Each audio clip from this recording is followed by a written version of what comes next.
Hey gang, before we go into today's video with 4 trig functions of any angle, take this moment, pause the video, get a quick refresher with the trig functions that we've seen so far, because we will be working away from the unit circle and using more general terms with different numbers that aren't just square root of 3 over 2, 1/2, square root of 2 over 2, and 1. So take this moment, get familiar with these.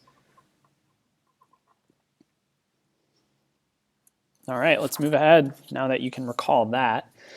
With this example, we will be asked to sketch out this point and find the trig functions that work for it. So if you get stuck at any point, reference the first slide that I just showed you, and we'll go from there.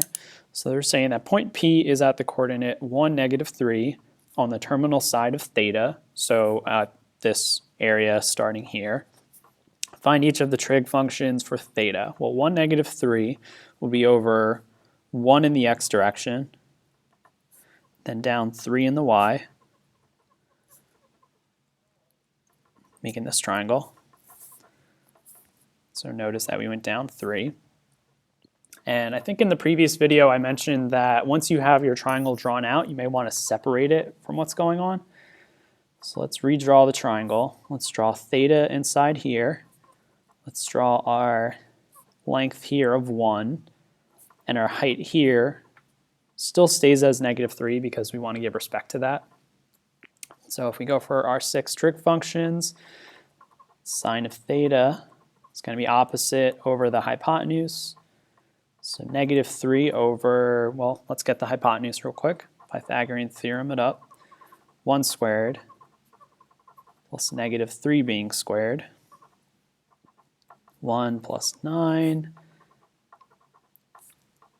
equals our hypotenuse being squared. So square root of 10 is our hypotenuse. And sometimes we rewrite this and rationalize it. If you want to do that, you can. I'll do that just for this first one. So I'm multiplying the top and the bottom by this square root of 10 because I don't usually like to keep radicals in my denominator. So if I take this further, this would give us -3 times root 10 over 10. And so this would actually be the more simplified version for sine of theta. And we'll keep this going for cosine and tangent, because then with cosecant, secant, and cotangent, we just flip those fractions. So cosine theta would be 1 over root 10. And then if I rationalize this, this should give me root 10 over 10. No radical. So that's cosine of theta. So we got 1, we got 2. Let's do tangent. Tangent of theta is going to be equal to opposite over our adjacent, so -3. Done. Simple. So we did cosine, we did tangent. Let's do the other 3. We got cosecant, which is going to be flipping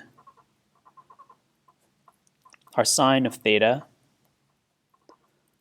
to this. I'll actually leave this as is. So cosecant just flips sine. If we flip cosine for secant, that gets us 10 over square root of 10, which I think you can actually just rewrite as square root of 10. Yeah, you can rewrite this as square root of 10, because the root 10 would cancel. Let's do tangent, psych, cotangent. This would just be -1/3. Simple. If we take this further, there's a little bit of information we need to know before we go into this next bit. So let's reference the textbook. So we've seen that some of these trig functions may be positive, some are negative. Like for example, in this previous situation, we saw that some of the terms were negative. Like for example, sine was negative, but cosine was positive. And so there's a specific pattern that we can take note of as we move forward with this, where if we're in the first quadrant with positive x values, positive y values, quadrant 1, we say that all of the functions are positive. But if we're in the next quadrant, sine and cosecant are positive. If we're in quadrant 3, tangent and cotangent are positive. Quadrant 4, just cosine and secant are positive. An easy way to remember this as we move forward, again, this is showing where the trig functions are positive, is a smart trig class, abbreviated. And I'll write this out for you. So if we have our xy plane, and here all of the functions are positive, so sine's positive, cosine's positive, tangent's positive, and here just sine is positive, and the others are negative. Down here, tangent's positive, and down here, cosine and secant are positive, which is important when we look at these next few. So we're looking for where tangent of theta is less than 0 and secant of theta is greater than 0. So let's figure this out. If I draw this out, I know that I'm not going to be working in the first quadrant because tangent is less than 0. So definitely not there. I would want to look where tangent's negative, so I definitely don't want to include where it's positive. Secant is another way that cosine can be rewritten. So this is saying that cosine of theta is greater than 0. So we actually want to fall into quadrant 4. So in this case, if we reference what was seen here, quadrant 4 is the best look, which I'll just abbreviate to Q4. Take a moment, try the next one.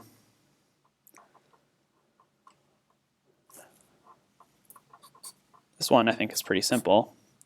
It is not going to be tangent where tangent's positive. It's not going to be cosine because, again, sine is positive, so we're looking for just where sine is positive. So we're looking for where sine is positive but tangent is negative. Well, this leaves us just with Q2. Pretty simple. A little bit of logic you have to think out there, but that's nothing you can't handle. So notice I use a process of elimination to do this one. If we take this further, now just given the tan of angle and that ratio, we're being asked to find a little bit more. All right, so let's think about this. We're given tan of theta and it's equal to -1/3. So notice this is negative. And cosine of theta is less than 0. Find sine of theta and secant of theta. So this can be a little tricky. So let's think. Out of our 4 quadrants, we want tangent of theta to be negative. So it can't be in here. And it can't be where it's positive. And we're also looking for where cosine of theta is less than 0. So that's negative. So that implies that we don't want to take where cosine's positive. So we want to set up shop right here. So let's do that. So tangent, recall, is going to measure our opposite over the adjacent. So let's map this out. Let's make a theta angle. Opposite is going to be 1. And it's positive 1 because it's positive y. Our adjacent is going to be -3 because it's a negative x direction. Simple enough. Okay, so now that we've drawn out the triangle on the xy plane, it might be helpful to just separate it and draw it on its own. So let's do that. So we have this right triangle, we have theta in here, we have 1 here, right angle, -3 is here, and we're being asked to get sine of theta and secant of theta. Well, we need our hypotenuse. So let's get that with Pythagorean Theorem. Square 1, square -3. This is going to be equal to square root of 10. We actually did this in one of the other examples, finding that hypotenuse, but here we go again. So sine of theta, let's find that first. We'll measure what's opposite. So opposite is 1. And our hypotenuse, which is square root of 10.